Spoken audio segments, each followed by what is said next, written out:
dalam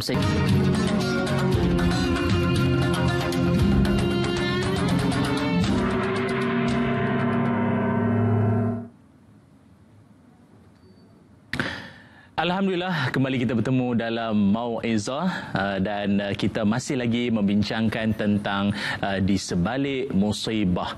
Dan saya mendoakan kepada semua para penonton yang disayangi, yang didoakan kebaikan dunia dan akhirat semuanya. Kalau ada di kalangan para penonton yang sekarang ini sedang dalam musibah, sedang dalam ujian Allah, tak kisahlah ujian yang ataupun musibah dalam bentuk apa sekalipun, baru ditinggalkan orang tersayang, baru saja kehilangan barang tersayang, baru saja kehilangan apa sajalah yang dia sayang sangat tu dalam kehidupannya, termasuklah kesihatannya sekalipun. Saya doakan semoga Allah berikan pada semua rakan-rakan yang ditimpa musibah itu, Allah angkat darjat, Allah hapus dosa, dan Allah berikan pahala di setiap kesabaran dan redha apabila berhadapan dengan musibah dan ujian tersebut. Amin ya rabbal alamin.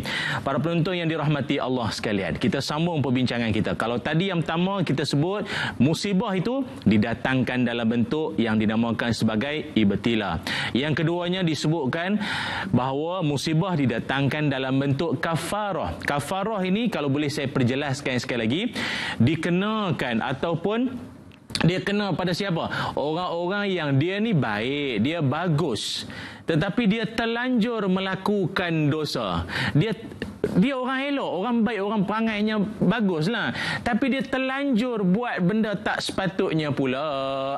Di saat dia terlanjur, keterlanjurannya itulah Allah nak kasih cuci dosa-dosanya itu. Macam saya sebut tadilah, kan, orang dah pesan dah jangan duk ambil makanan tu lebih, dia ambil lebih pula. Dia datang masjid tak? Dia datang. dia balun karipap sampai 4 biji. Orang masjid bagi tahu sebiji cukup. Ni 4 biji dia balun. Jadi lagi 3 biji yang dia telan tu bukan hak dia kalau ikutkan. Allah nak hapuskan dosa, kan? Aduh, ini cerita lama dah lah ya. Cerita ni habis kat sini lah tuan-tuan. Habis sini pun semua pakat tengok. Ada satu hamba Allah tu, dia keluar masjid, selipar dia hilang. Bila selipar dia hilang, dia geram sangat. Dia kata ni selipar aku yang ketiga dah ni hilang ni. Dia geram je pasal dia pergi ambil selipar orang lain. Dia kata akibat aku nak kena kau orang balik. Dia padan muka, tak tahulah. Tapi kesian pula kawan tu, dia pergi ambil ke selipar kawan tu.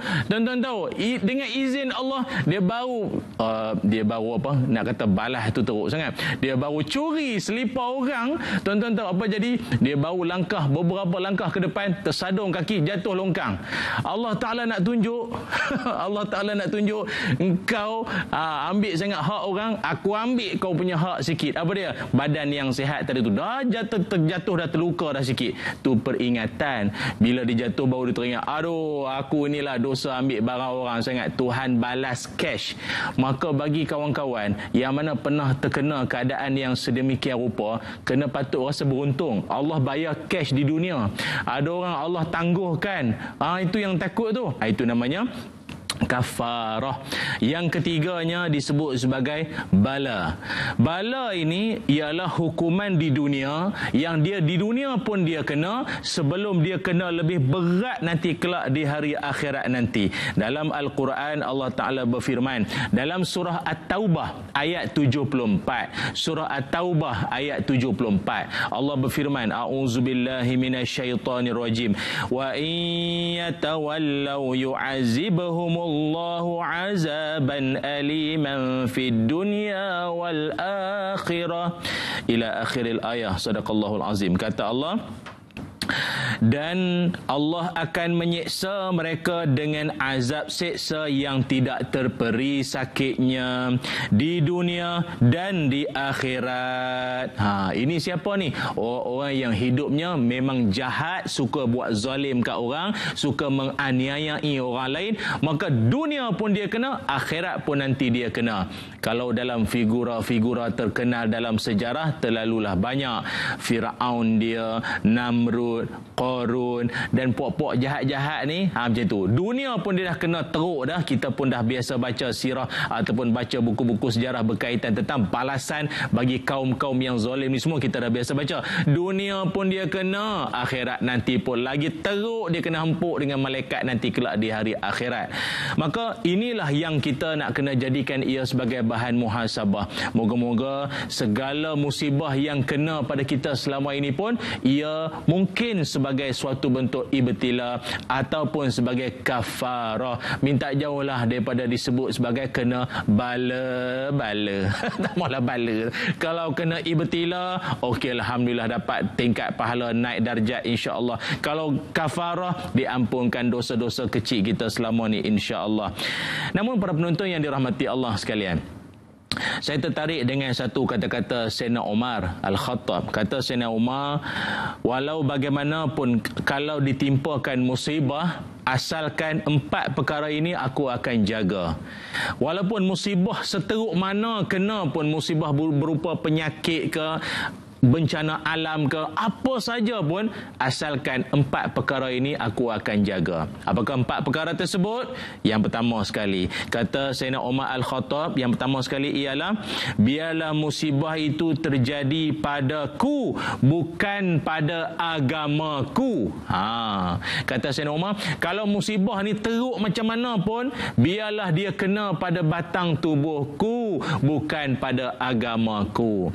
Tuan-tuan semua, apa musibah yang melanda sekalipun, yang paling penting iman akidah kita masih lagi teguh dan utuh lagi ampuh senantiasa. Kita selalu berdoa, Allahumma sallimna wa sallim dinana wa sallim imanana. Ya Allah, selamatkanlah, peliharalah kami punya agama, peliharalah akidah kami, ya Allah, peliharalah. Maknanya kalau tubuh sakit kat mana pun, semayang tetap dijaga. Berapa ramai orang jatuh sakit, baru sakit sikit tak semayang dah.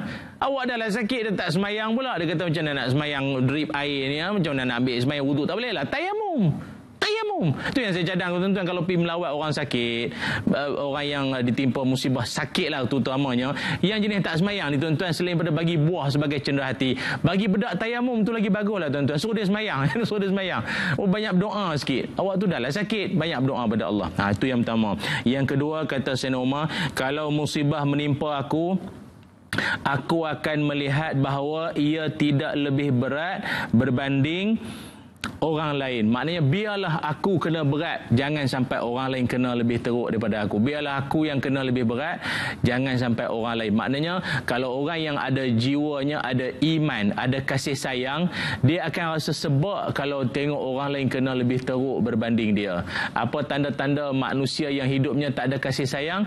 Dia tengok orang dapat nikmat, dia cukup meluat, dia benci kawan tu baru naik pangkat. Jangan kata naik pangkat baru kena puji dengan bos lah. Oh, dia punya menyampah lah.